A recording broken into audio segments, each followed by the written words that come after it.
안녕하세요. 대한민국 최고의 토론토 랩터스 전문 채널 랩터스톡의 롤스터입니다. 이번 시간에는 탱킹 레이스라는 타이틀로 지난 한 주간 있었던 랩터스의 소식과 드래프트에 대한 간단한 프리뷰로 구성을 해보았습니다. 참 뭐라고 해야 될까요? 아쉬움이 남는 성적입니다. 지금 랩터스는 26승 47패로 동부 11위에 올라 있고, 글쎄요, 탱킹을 원했지만 수월한 스케줄로 인해서 그마저도 쉽지 않습니다. 순위상으로는 플레이인 토너먼트 마지노선인 10위와 단 한 계단 차이지만 게임 승차가 크기 때문에 사실상 플레이인 토너먼트는 가망 없습니다.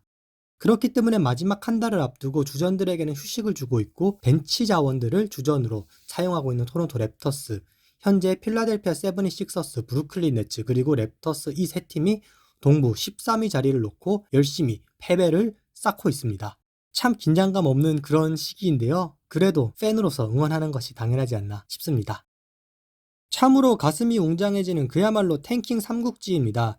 디비전 라이벌 3팀, 네츠, 식서스, 그리고 랩터스가 동부 13위 자리를 두고 열심히 지기 위한 노력을 하고 있습니다. 사실 이걸 대놓고 하면 이게 많이 눈치가 보이는 것이기 때문에 주전들에게 휴식을 주면서 알게 모르게 전력을 약화시키는 전략을 여러 팀들이 사용하고 있습니다. 그런 면에서 대놓고 에이스인 엔비드와 폴 조지가 함께 드러누워 있는 식서스는 이런 면에선 좀 눈치를 덜 볼 수 있을 것 같습니다.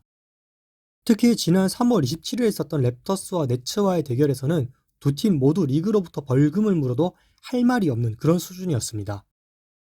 랩터스 같은 경우 야코 퍼틀과 임마누엘 키클리에게 휴식을 주고 그레이디 딕은 부상으로 결장했던 경기, 이에 이길 수 없는, 질 수 없는이 아닌 이길 수 없는 네츠는 캠 존슨에게 휴식을 주면서 응수했습니다. 이 가슴이 웅장해지는 탱킹 대결에서 랩터스는 30점 차로 브루클린 네츠를 대격파하면서 이 탱킹 레이스에 패배를 하고 말았습니다. 앞으로도 랩터스의 스케줄 중에는 이 5할 승률이 되지 않는 팀들이 많기 때문에 상대에게 강제 승리를 당할 가능성이 굉장히 높은 상황입니다. 이런 상황이기 때문에 저는 차라리 랩터스가 정신 바짝 차려가지고 윈나우 모드로 들어가서 플레이인 토너먼트 찍먹이라도 한번 해봤으면 했는데 애매한 탱킹을 랩터스가 선택을 했습니다.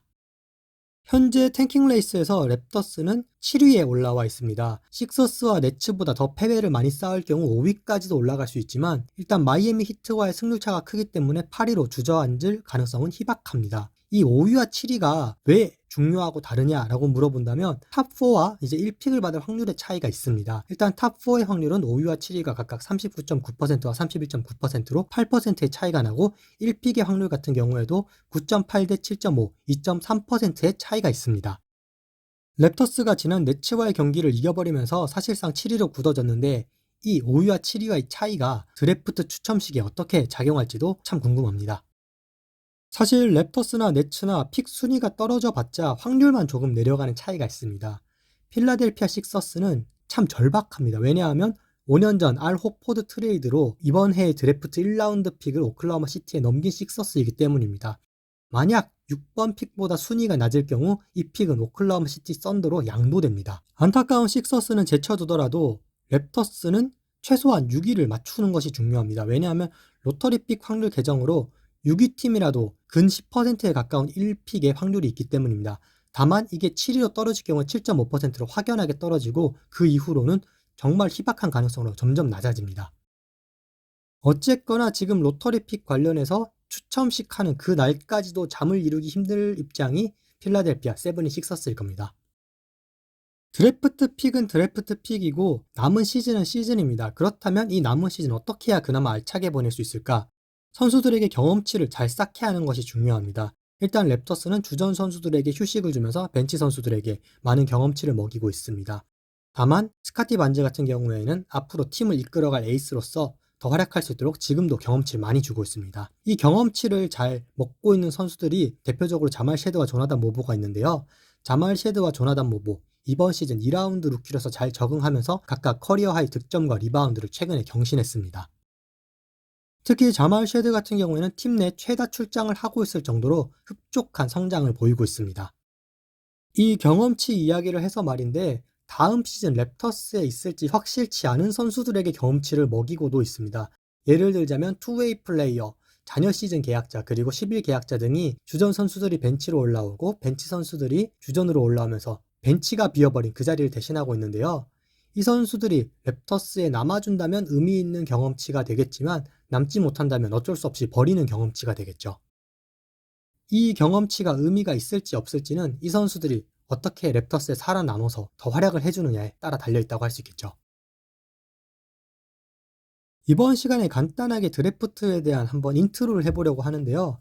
참 재미난 게 리그 꼴찌라 하더라도 1픽 확률은 그렇게 높지가 않습니다. 무분별한 탱킹을 막기 위해 리그 룰이 개정이 되면서 꼴찌라도 14%에 불과한 1라운드 1픽의 확률을 가졌기 때문인데요.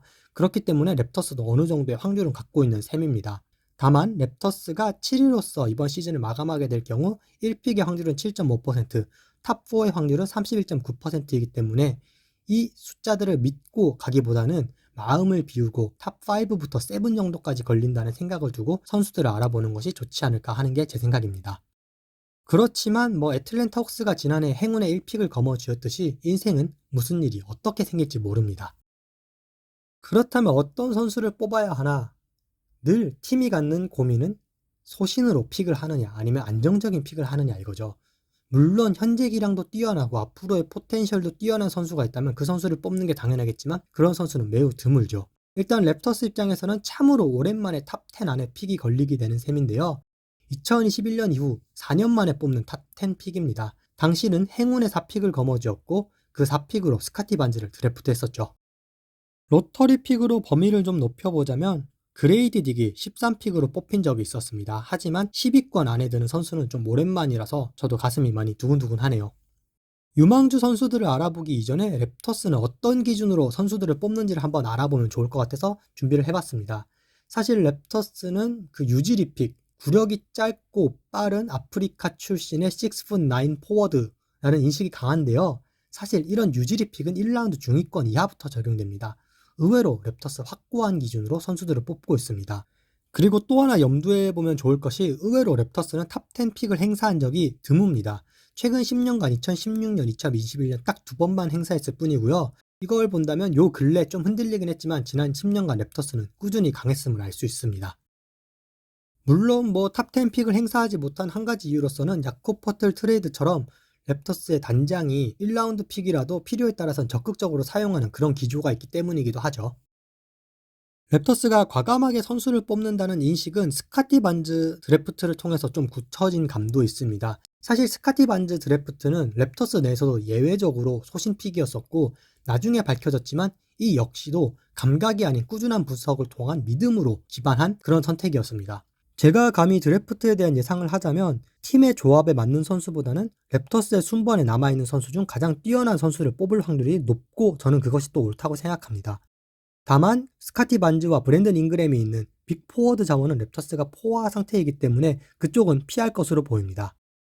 팀의 부족한 부분을 채우는 드래프트가 된다면 센터를 뽑았으면 하지만 탑10에 들만한 센터 제목이 지금 없는 것 같아서 스윙맨을 또 뽑지 않을까 하는 게 제 예상입니다. 마지막으로 기타 뉴스입니다. 1라운드 픽 이야기를 제가 쭉 했는데요. 다행히도 랩터스 2라운드 픽도 하나 있어서 다음 드래프트에도 2명의 선수를 지명할 수 있습니다.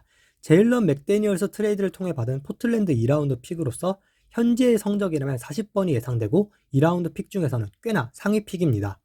그리고 좀 아쉬운 소식인데요. 랩터스에서 뛰었고 지금은 은퇴한 테드 영이 팟캐스트를 통해서 토론토 생활을 리뷰했는데 좋은 곳이긴 하지만 오래 살기에는 불편한 점이 있었고 특히 가족들이 적응을 어려워했다라는 인터뷰를 했습니다. 미국과 캐나다가 가깝다지만 타국 생활은 어려운가 봅니다. 이와 관련해서 루 윌리엄스 역시 토론토 시절이 참 좋은 기억이었지만 몇 가지 해외에서 사는 것이라 어려웠던 점은 있었다라는 말을 하면서 테디 형에게 조금 힘을 실어줬습니다. 마지막으로 다음 주 예고입니다. 그야말로 다사다난했던 이번 시즌 이제 10경기도 채 남지 않았습니다. 리그 역사에 남을 대반전이 없는 한 랩터스가 10위로 올라갈 일도 12위로 내려갈 일도 없어 보입니다. 일단 이렇게 제가 새로운 채널에서 첫 랩터스톡 연재를 했는데요. 새로운 채널로 이전한 만큼 새로운 마음가짐으로 더 다양한 시도들을 해볼 예정입니다. 그렇지만 랩터스톡의 기본이라고 할 수 있는 랩터스톡 콘텐츠 관련해서도 시즌 리뷰, 드래프트 프리뷰 등 여러 가지 기본적인 내용에도 충실할 예정이오니 앞으로도 잘 부탁드립니다. 다음 시즌이 되면 이렇게 근질근질하게 몸을 푸는 브랜든 잉그램처럼 이번 시즌을 액땜했던 시간이라고 생각하고 더 날아오를 수 있기를 바랍니다. 이번 시간 제가 준비한 자료 여기까지입니다. 좋아요, 구독, 댓글 모두 감사드리고 있고요. 다음 시간엔 더 재미난 자료를 여러분들 찾아뵐 수 있도록 노력하겠습니다. 감사합니다.